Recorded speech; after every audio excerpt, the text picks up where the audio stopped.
Olá, aqui mais uma vez, feliz da vida de estar aqui com vocês e queria, em primeiro lugar, agradecer a todos os comentários maravilhosos que eu tenho recebido.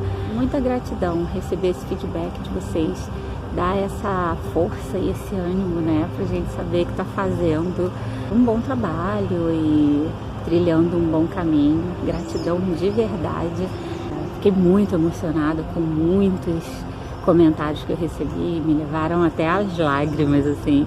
É muito bom receber esse feedback de vocês. Queria esclarecer uma dúvida que alguém deixou no comentário, né? Me perguntou se a falta de foco não pode ser uma falta de fé quando eu passeio por todas essas religiões.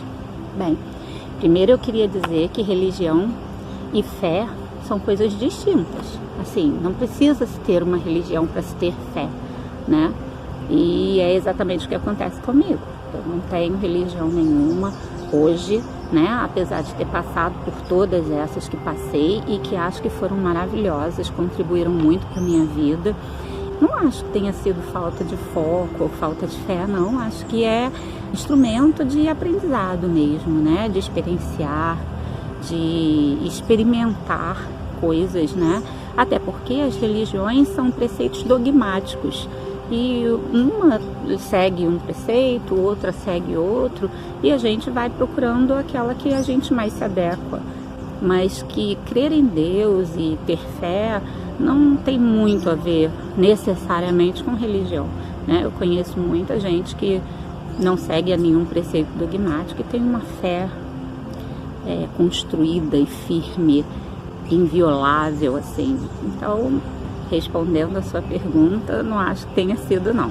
Acho que tenha sido aprendizado mesmo, tá? Deixa eu ver umas coisas que a minha produtora, Maria Luísa, deixou aqui pra mim. Pediu para que eu pedisse vocês para não esquecerem de dar o like nos vídeos, para não esquecerem de se inscrever no nosso canal, porque isso ajuda com que a gente melhore cada vez mais o nosso trabalho e faz com que o YouTube entenda que é um trabalho relevante, que é um trabalho importante para que a gente continue distribuindo esses vídeos, né, para mais gente possível. Voltando a falar um pouquinho de mim, como sempre, no começo dos nossos vídeos, né? Esse transitar pelos modelos doutrinários, né? Que eu acho que serviram muito de estudo e de experiência, né? Mas que não definem o modelo de resposta que eu tinha para servir a Deus e ao meu próximo.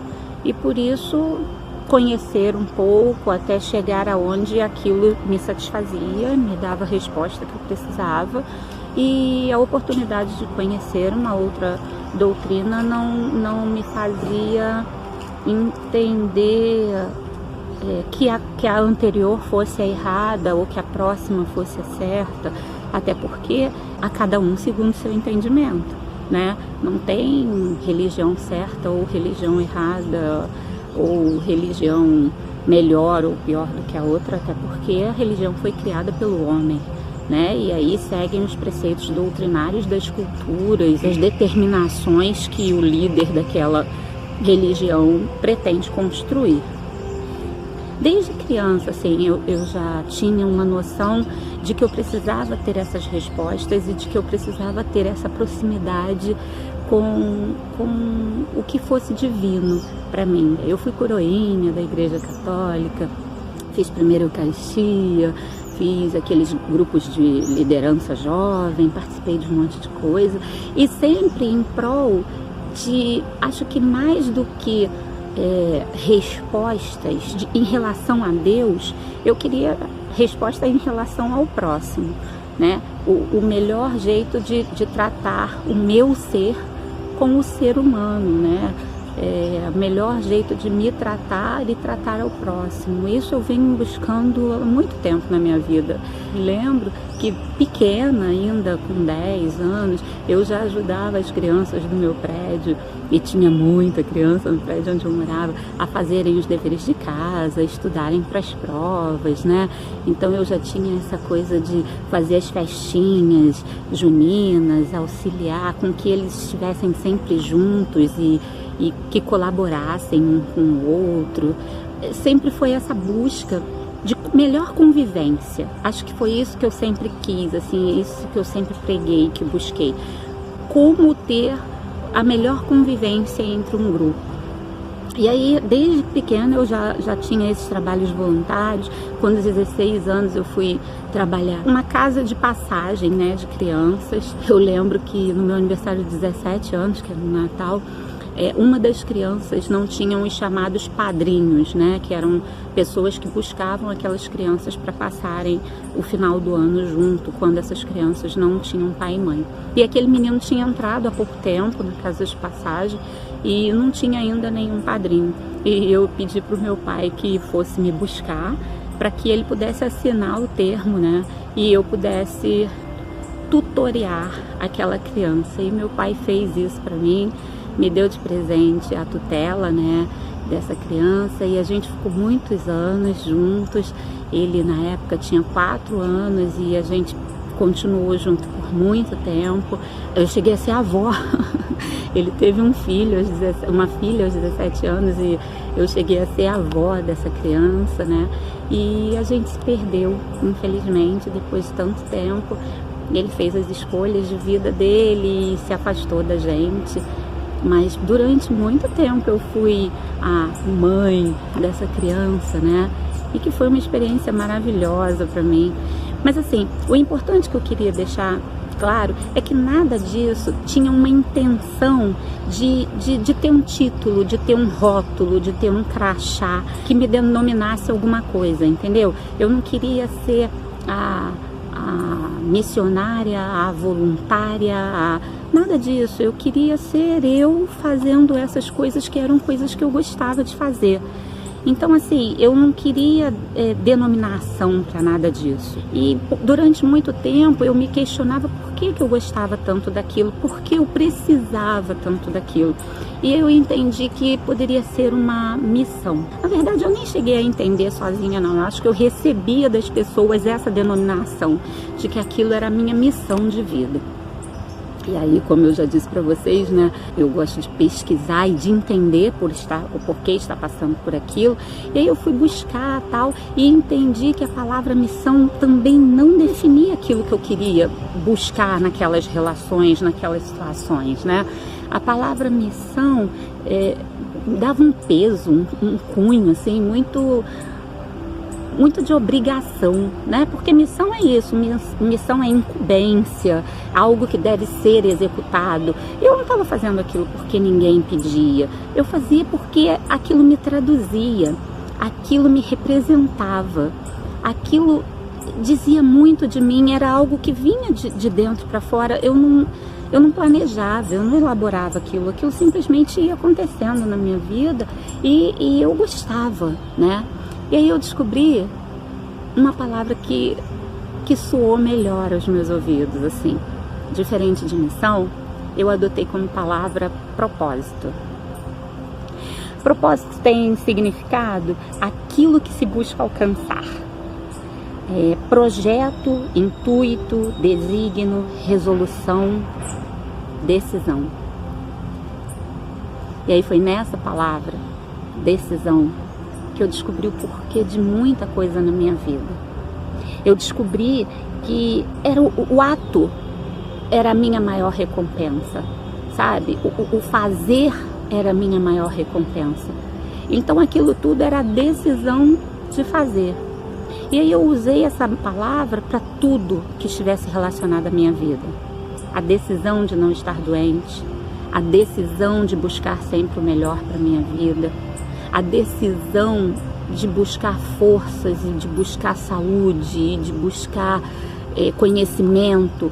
Tudo parte sempre de uma decisão. Os meus problemas de saúde vieram muito da minha má alimentação. Eu já tinha uma anemia hereditária, congênita, e me alimentava muito mal. Eu não comia nada.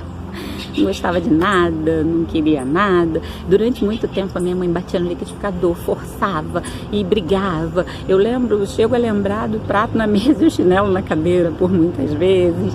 Mas assim, eu não gostava de comer, não gostava. Era uma coisa que, pra mim, eu fazia por obrigação mesmo, né?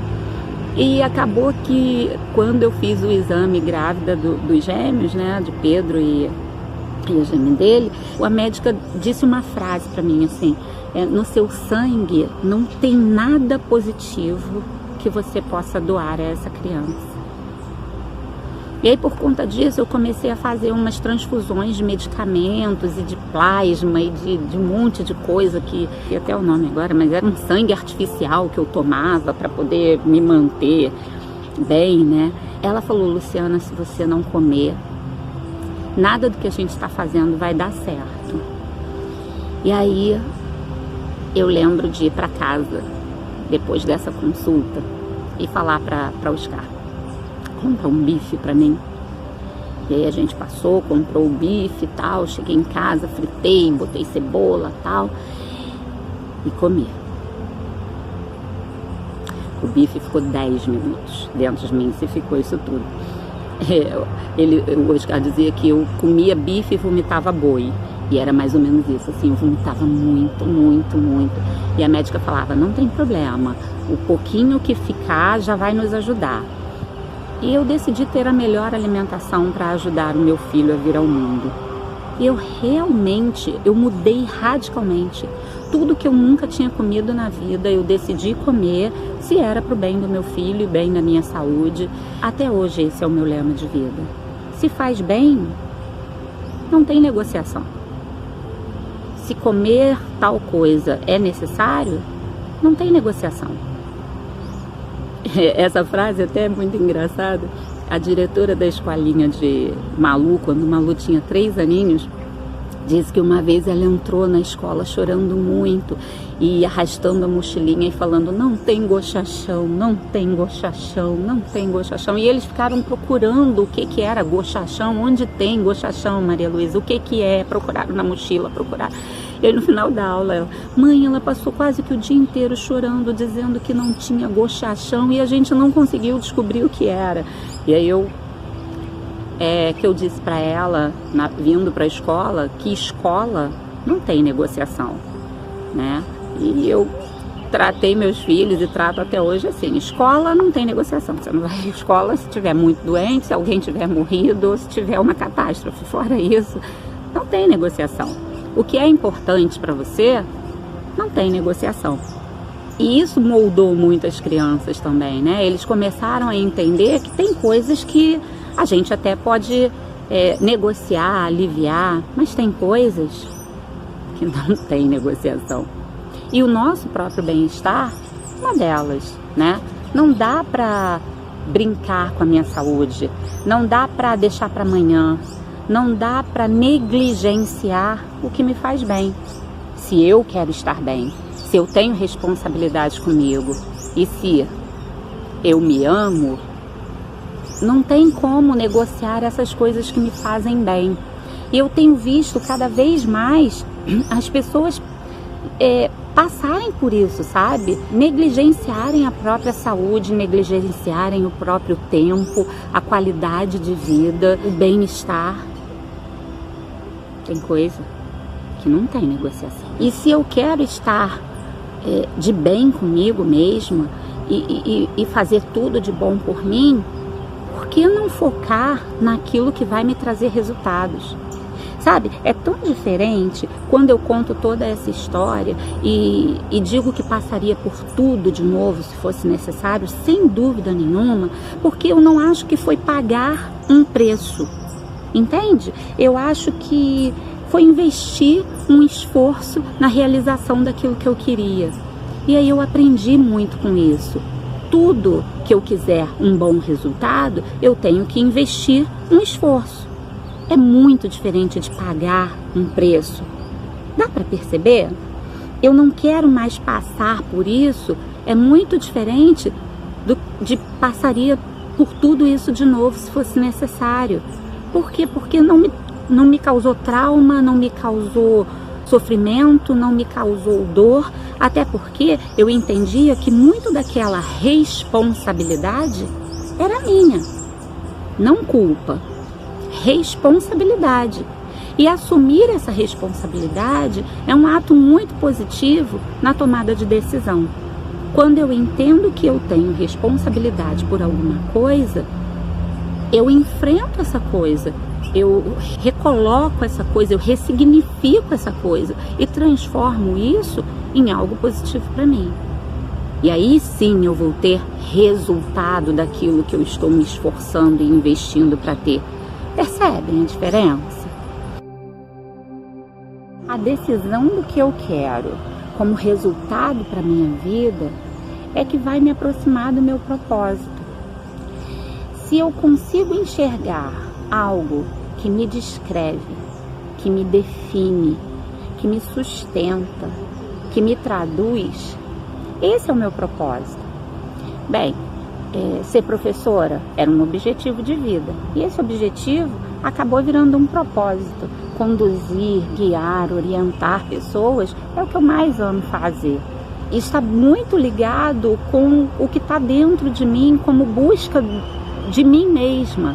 E Bob Proctor diz que quando a gente consegue aliar aquilo que a gente gosta de fazer com aquilo que precisa ser feito, tá aí o segredo do sucesso. Eu acho que é exatamente isso, assim.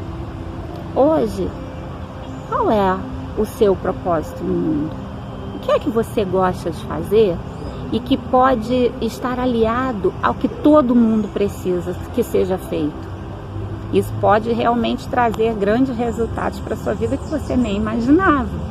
Eu amo dividir aquilo que me faz feliz. Eu amo dividir o meu conhecimento, o meu aprendizado.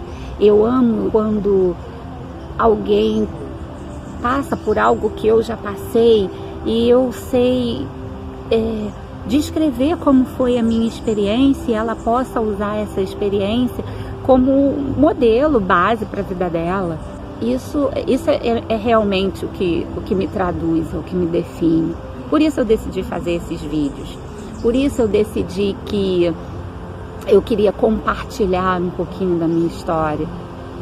E entender o que é um propósito na vida da gente é mais do que um teste vocacional onde eu vou descobrir quais são as minhas maiores habilidades, né? É descobrir quem eu sou de verdade e descobrir para o que eu estou aqui, como é que eu posso servir já que eu estou aqui. Existem tantos propósitos.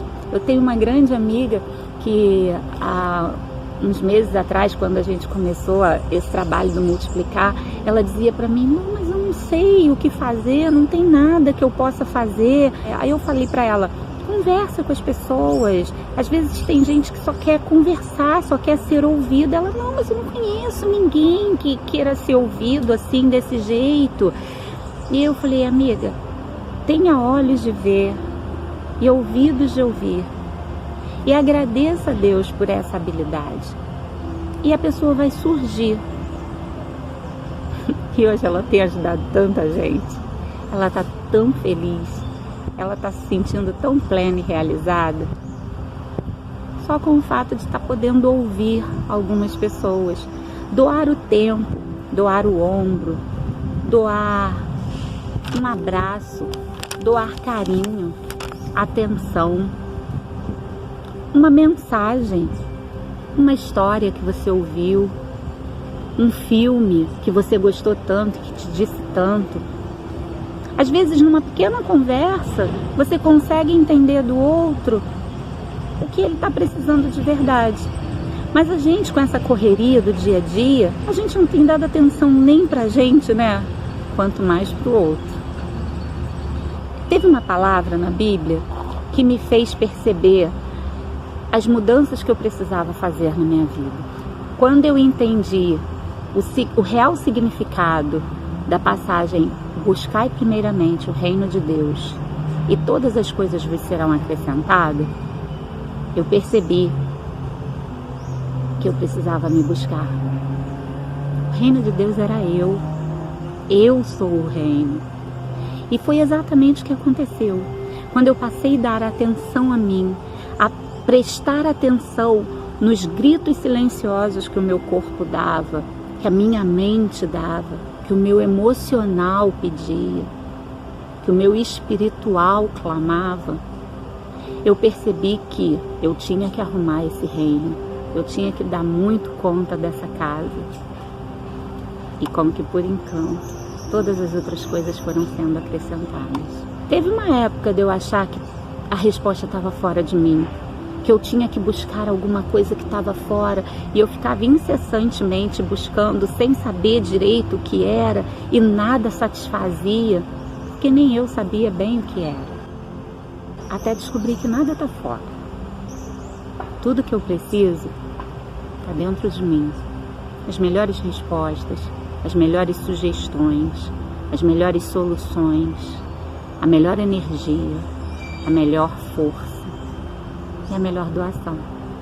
Está tudo dentro de mim. E eu posso fazer infinitamente mais, porque aliado àquele que me fortalece, eu vim cumprir um propósito para ele. Não vim aqui à toa. E não vou embora deixando de cumprir o meu combinado. O que você poderia fazer que mudasse um pouco hoje a sua vida, consequentemente a vida de alguém? Pensa nisso. E vamos conversar no nosso próximo vídeo e entender um pouco mais de toda essa grandiosidade que existe dentro da gente. Eu te espero, tá? Tchau, tchau.